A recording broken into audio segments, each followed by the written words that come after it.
some news. And, some things that were just leaked and dropped in the recent 10 forward leakly. If you guys even watch it, if you guys don't care to watch it, then pretty much you'll probably see it in the trailer somewhere, or probably the next time you play the game or whatever. Probably for PC on console. Of course, some things are going to happen here too. So, of course, there's going to be some number of changes. One thing we probably recognize is the layout for the Borg. Probably when you see it like Into the Hive or something. Probably preparing for the next episode.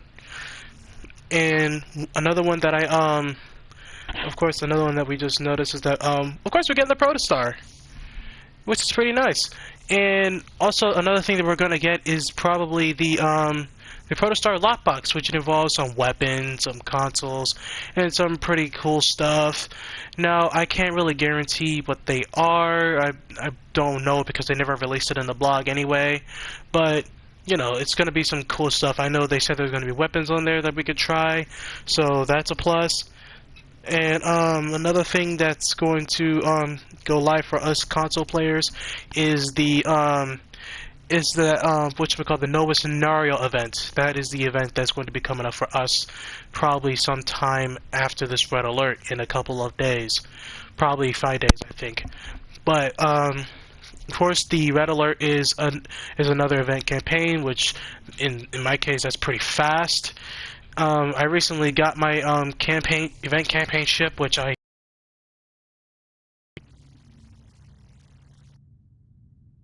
now that I think about it, since I already got the Valkyries, I thought about mounting some kind of plasma torpedo, and I got the Vern instead, because I wanted that carry thing. But of course, in the end, that thing was utterly useless to have, and probably just another console. But hey, I got the best science boat in the game, so there's that. But other than that, it's not that bad of an event, because of course you get the Protostar set, which I'm not really sure. But, like they say, if it's free, then it's free. I'm taking it, no questions asked. So, yeah, there's that, because I have some other tunes that could use some weapons, and of course I'm tired of crafting them from my main character. Which, of course, for my Delta Recruit, it's using the Temporal Dreadnought Cruiser. So, of course, I'm going to probably have to craft some anti-proton cannons and turrets, which it's not bad. It's not bad crafting them. It's the fact that I have to come here every time to craft them, then put them in the thing, try to manage some other stuff just to put them in the thing. I have a lot of items, so the list is long. And the one thing that I find exciting more than anything is the T6X2 tokens, or T6 times 2.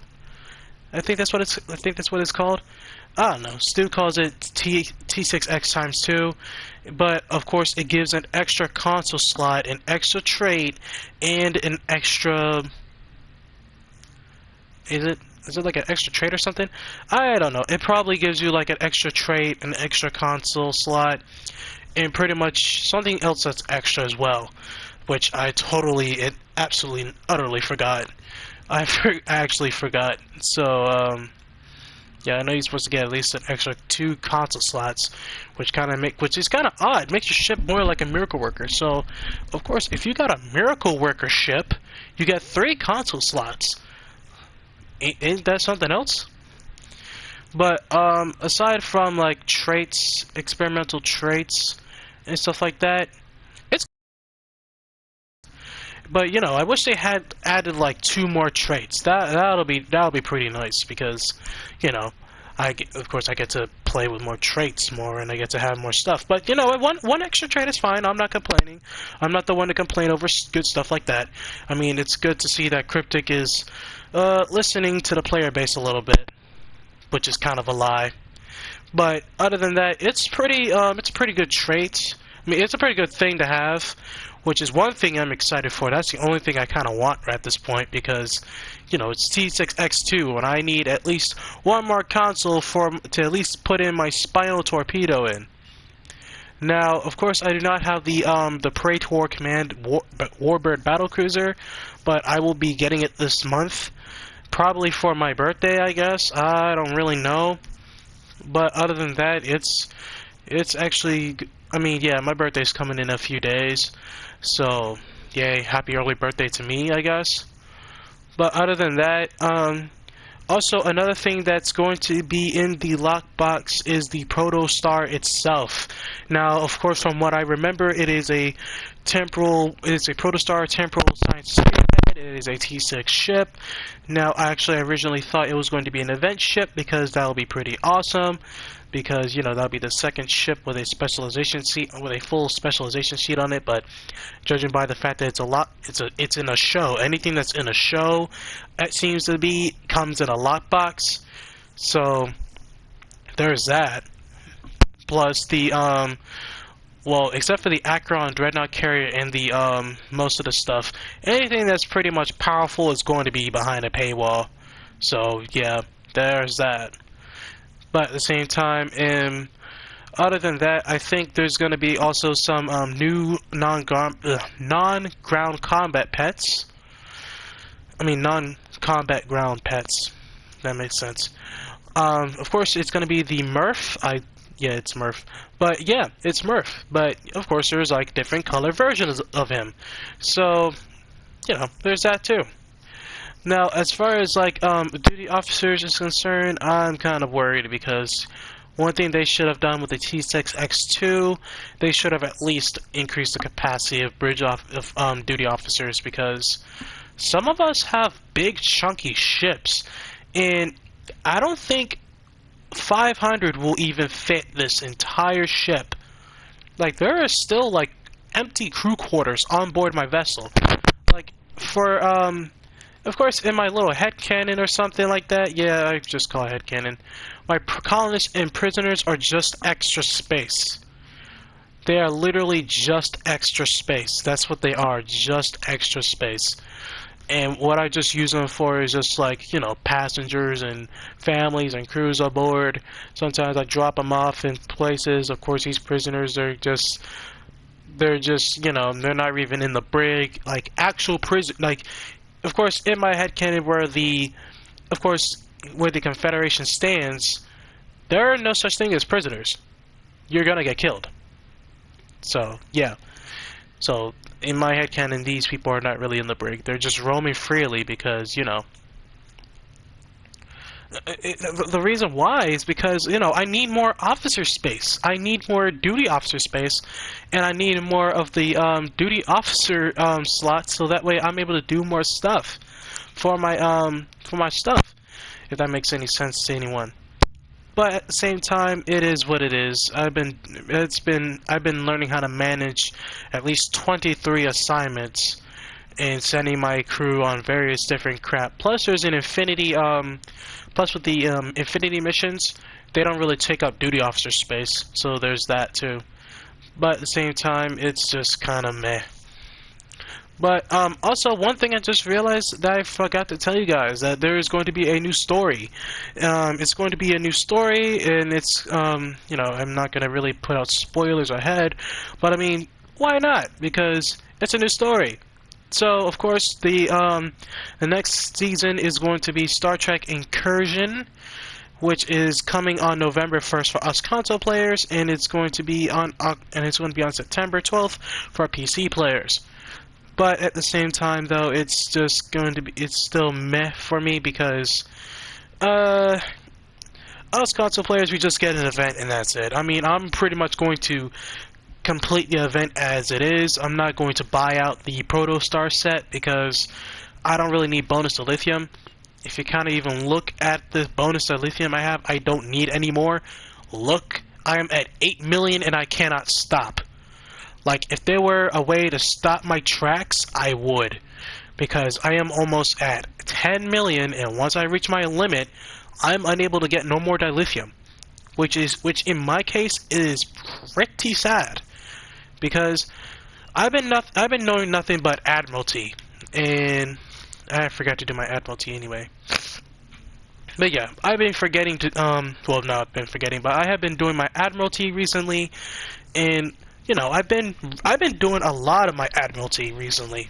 it's a good way to get some EC, and it's a good way to get some dilithium as well. But making too much dilithium, and that is pretty much the problem. And I'm also doing a lot of TFO grinding. I mean, I'm doing it for funds because Star Trek Online is pretty much the only game I can play until I get my drive, which is I have to wait probably 2 months for. But at the same time, it's kind of meh to me because, I mean, as a console player, I don't get to enjoy the new story. But of course, we know what it's going to be. It's going to be the Borg again. Now, of course, they mentioned that these Borg, they're more resilient, they're stronger in every way, shape, and form, and they said they were faster too, somewhat. I mean, they still go slow. Knowing how the Borg are, I mean, our Borg in our dimension is pretty much nothing but a running joke. I mean, I have Borg officers specifically for that. Of course, I've equipped them with Mako rifles. Let's see, one of my bridge officers, Janice Yeoman Rand. She has a Mako phaser battle rifle. Of course, I'm going to retrofit her with more Mako tech. That's a Mako adaptive personal shield, but that's not supposed to be there, but who cares?